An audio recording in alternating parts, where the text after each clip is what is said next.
Thank you. Thank you, thank you. Well, there's another list out. People magazine is out with their most beautiful issue, and the cover girl is not Jennifer Lopez, but Jennifer Garner. Now, I know, okay, lukewarm reception. I noticed it immediately. People were confused in our Hot Topics morning meeting too, and I had to set them straight because I love Jennifer Garner. You know, I tell you, she's the mom at school who reminds you when you forget things. She's that girl next door.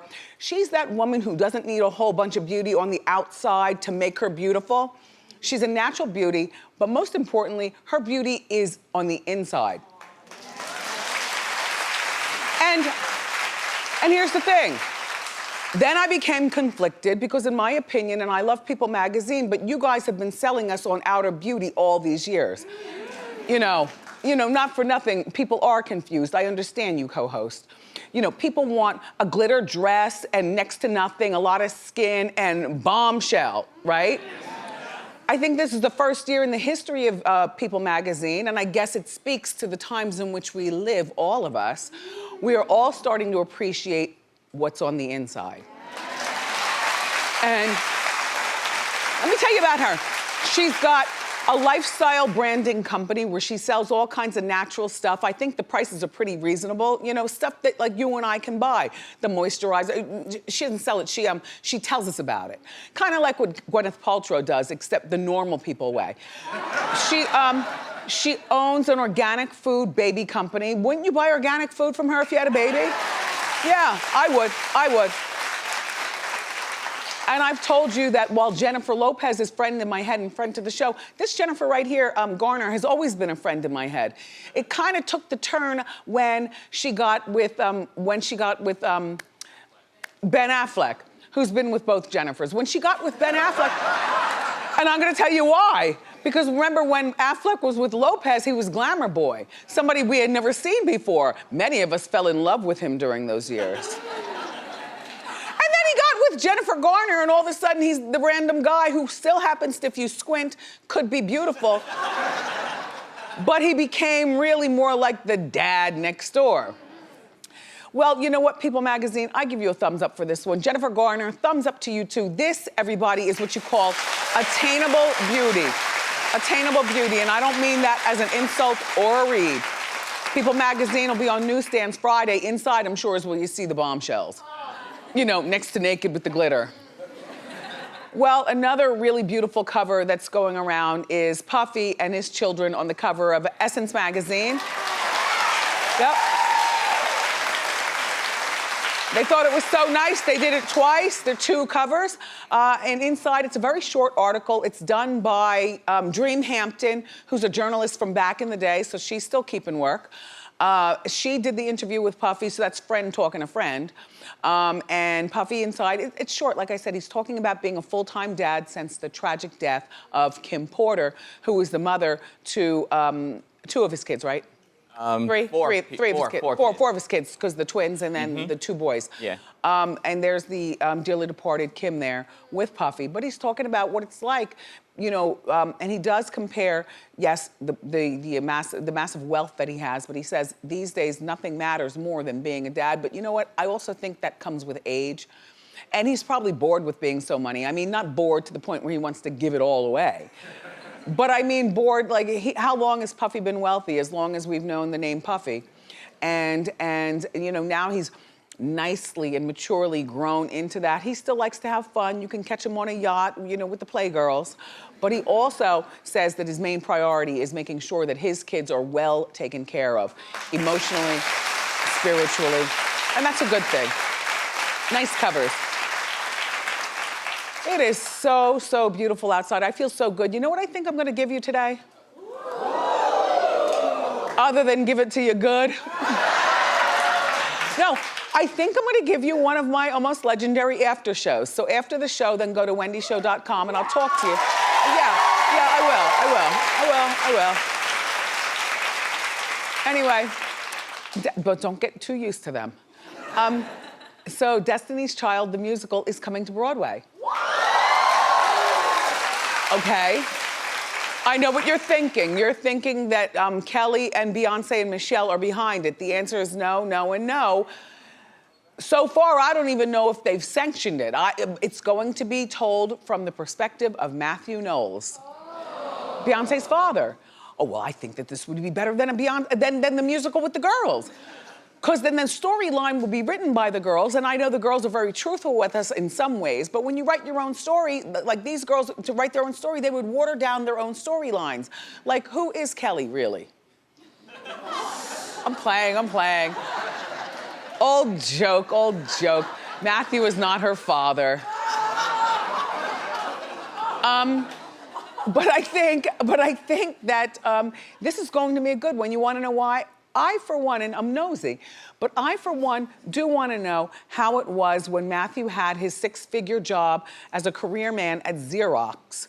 And he would, in my mind, have to take lunchtime and call in days sick to work the Destiny's Child girls, get them singing, and take time off to make sure that they ran on the track, and take time off to make sure that his girls were positioned at the right places where there were big name people to maybe take them to the next level.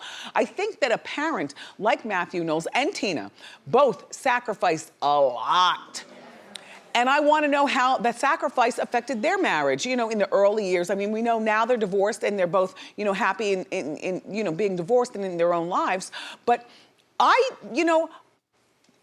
found it odd, but I was the only one. I really do wanna know. I wanna see this. I wanna see it up close and personal. I think it will appeal to everyone, unlike, okay, people in the morning meeting were saying, well, Cher the musical wasn't big with everyone. And the Dolly Parton musical, Donna Summer's musical, shut down before its time, because it didn't appeal to everyone. And they were saying, well, you would think that those would appeal to everyone. I said, no, they appeal to people of a certain age. Like, nobody turns the radio off when you hear, on the radio, even 18-year-olds. But an 18 or 28-year-old is not buying tickets to Broadway to see Donna Summers, you see. And those of us old enough to buy the tickets are so busy paying mortgage and other bills that we're not really going like that. We have to be really pulled by something really, really special. And because, hearkening back to Jennifer Garner being the cover girl on People magazine, we're all so into being family and spiritual and holistic ourselves these days, because the times in which we live. I think that a person my age, correct me if I'm wrong, I would rather spend tickets to go to Broadway to see something that I could also take my son, or if I had a daughter, like a family thing.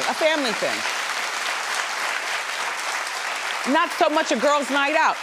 And I do believe that the Matthew Knowles story, first of all, there's gonna be music in it. He owns the rights to a lot of the songs that Destiny's Child has. So you will hear, oh, Matthew, I've been doing hair all day. And I know you were at Xerox. You took another day off, a sick day? Okay, did you get the girls properly dressed? All right, bring them over here and let me finish their hair, and I'll start making the clothes.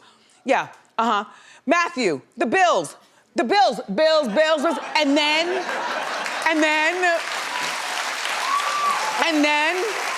the song breaks out, bills. I wanna hear dialogue, I wanna hear a story, and I don't mind hearing the music, because normally I don't like musicals, but I think that this is one. It's called Survivor, the Destiny's Child musical. It's gonna premiere in Houston first. Lucky you. I almost feel like taking time off from here and flying down there and seeing it.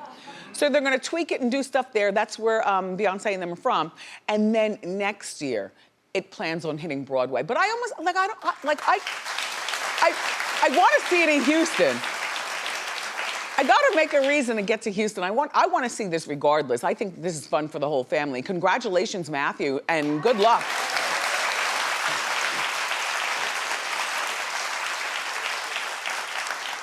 So my opinion about Britney Spears, remember we were talking the other day, it was that story about her being, away. Now, my opinion hasn't changed. Britney recently, do we still have the picture of Britney on Easter Sunday with her now boyfriend? He's been with her for a couple of years. This is them going out someplace. Now, how do you think Britney looks? Yeah.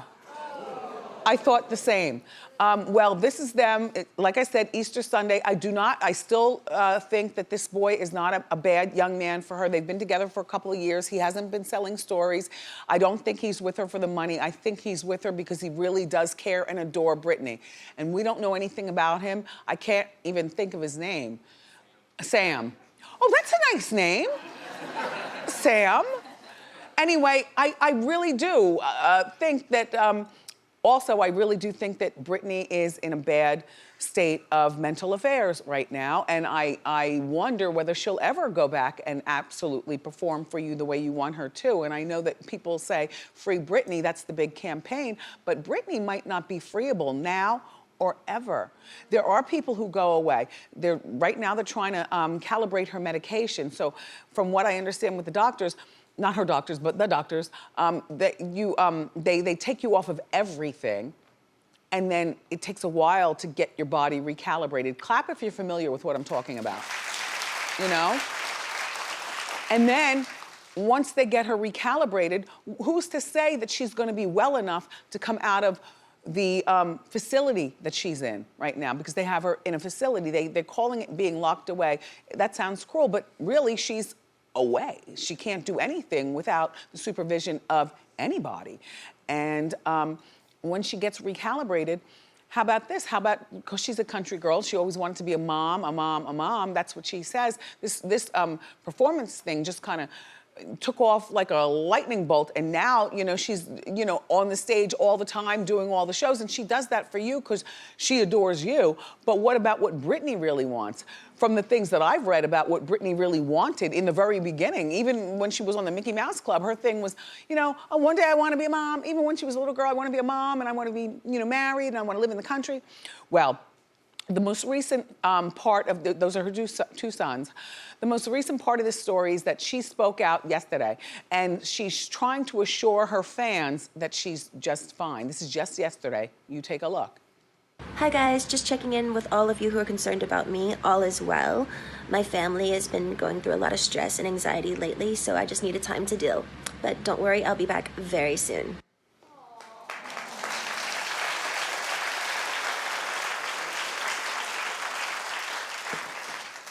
I think that she was probably forced to do this by her family, who I do believe loves her. Her father, you know, still is the executor of her estate, the commandeer over all the money and the things that she does. He's been that way since about 2016. It's been that way.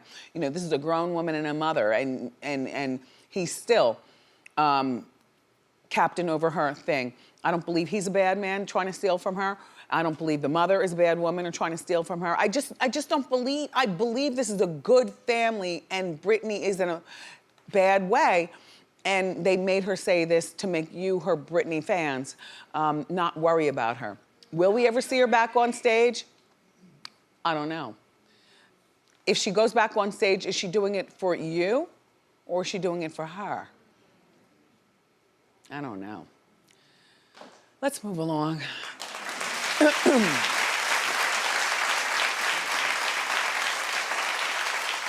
All right, I am done with Taylor Swift.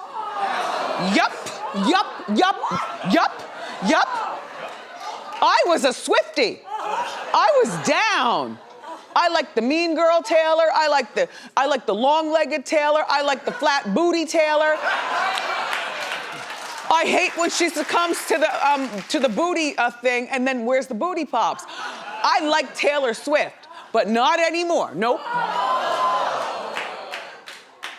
But I'm a woman and I could change my mind maybe tomorrow. However, here's why I don't like her. So her friend Gigi Hadid had a denim-themed 24th birthday party this week. It was at a restaurant. There's Gigi, the birthday girl. Everybody's supposed to wear what? Denim. That's right. Friend of the show, Ashley Graham, showed up in her denim. Her sister, Gigi's sister, Bella Hadid, showed up with her denim. She is beautiful, right? Haley Steinfeld tried to pull something together in her denim. I don't know what that is. Okay. Even Gigi and Bella's beautiful mother, Yolanda, showed up in her denim. Right? Get down on that. I love it. I love it. I love it. Love it. And here comes Taylor Swift looking like this.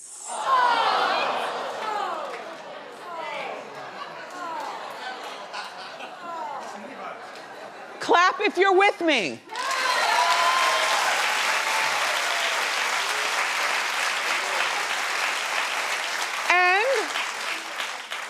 My squad at the bureau meeting this morning was really, they were like, Wendy, are you serious? I said, yes, I am serious. I said, this was at a restaurant. She was smart enough to know to go and join, you know, her friend for her 24th birthday and all the other girls there who I'm sure she knew. This girl right here wants attention so bad, and we already knew that. One of the reasons that I like her is because she's so obvious with wanting the attention. But this right here has crossed the line. You are my friend. It's my 24th birthday. It's at a restaurant, and you better not tell me you were just at business meetings all day and that you didn't have time to go home and change. The thing about being of a particular body size is that you can jump into anything. This girl can jump into anything. Yo, she doesn't need a stylist. She doesn't need to go to the store and be measured and have a seamstress take things in. And I'm not saying that in a bad way, I'm saying that in a good way. It must be wonderful to be able to just jump into anything. Here in New York, a 24-hour city, it was in LA, but that's like a 24-hour. Actually, LA closes at 2 for parties, but then house parties start. All right, all right. Point being is that, like, here in New York, you can buy denim anything 24 hours a day. And when you could just jump into it, as a matter of fact, I like the theme of the party. I like themed parties. If you're having a party with over, say, 10 or 15 people, you need to have a theme so that everyone has one thing in common to get along and start talking. You know what I'm saying? And if I were Gigi Hadid, I would have thrown her out of the party. I wouldn't have let her come in. I would have thrown her out, and I would have thrown her out loud so the paparazzi got that part of it too. With me, hand on hip, get out. Get out. That's all. Okay, okay. Did you hear about that winner of the lottery? The winner of last month's $768.4 million Powerball jackpot. He's a kid, he's only 24 years old, like Bella Hadid or Gigi Hadid, 24 years old. Richer than Gigi Hadid, just like this. Look, she's trying to have themed parties and prance on that catwalk. All that guy did was scratch.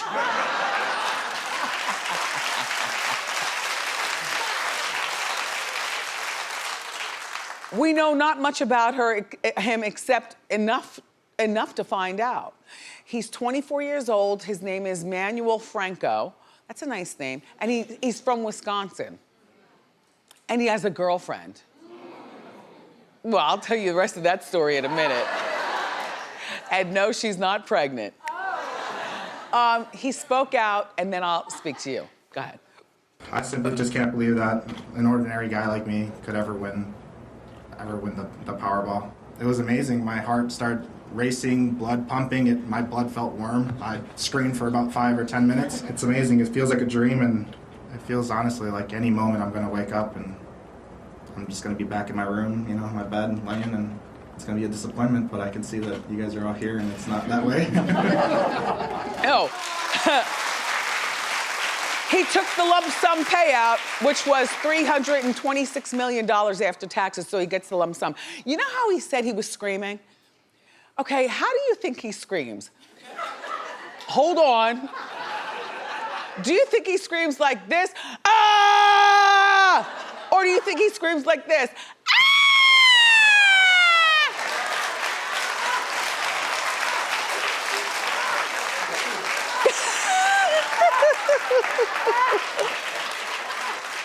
Well, he has a girlfriend, for now.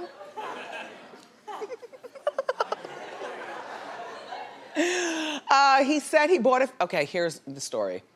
He said he went in the store and bought a few. First of all, he loves playing the lottery. He's been doing this for years. The girlfriend's been with him for about a year. Yeah. About a year. Yeah.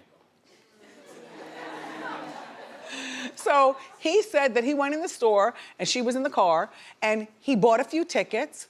And then, you know, on the way out of the store, he said, hey, with their money, bought a few tickets. And then he said, hey, I got a few extra dollars of my own. Went back in and bought a few more tickets with his money. See. With his money.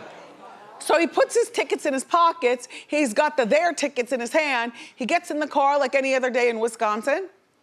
He won't, by the way, say what he does for a living. I don't know what he does for a living, but he quit his job right away. But by knowing his first and last name and that he's from Wisconsin, we can certainly Google him and find out more about him. Anyway, back to the scene of the crime. So he gets in the car, they start scratching, and that's that. And so he puts them down there. He says, hey, let's scratch mine. He scratches theirs, and then there's the match. So the question to you is, should she give her money? Should he give her money? Clap if he should.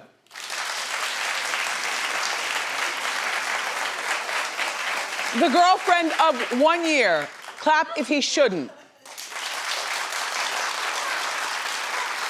Clap if he should leave Wisconsin, consider himself a man of the world, and live his best life without her.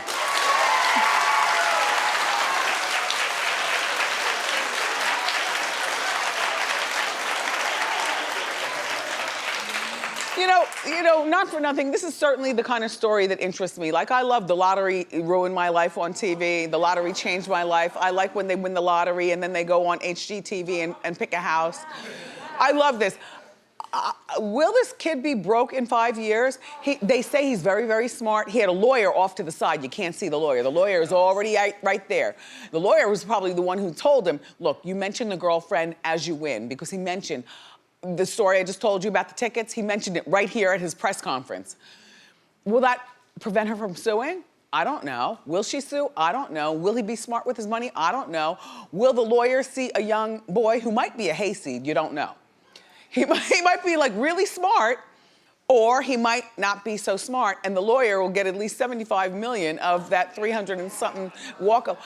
Well, look, we've got more great show for you today. Up next, from the Real Housewives of Beverly Hills, Teddy Mellencamp is here, so grab a snack and come on back.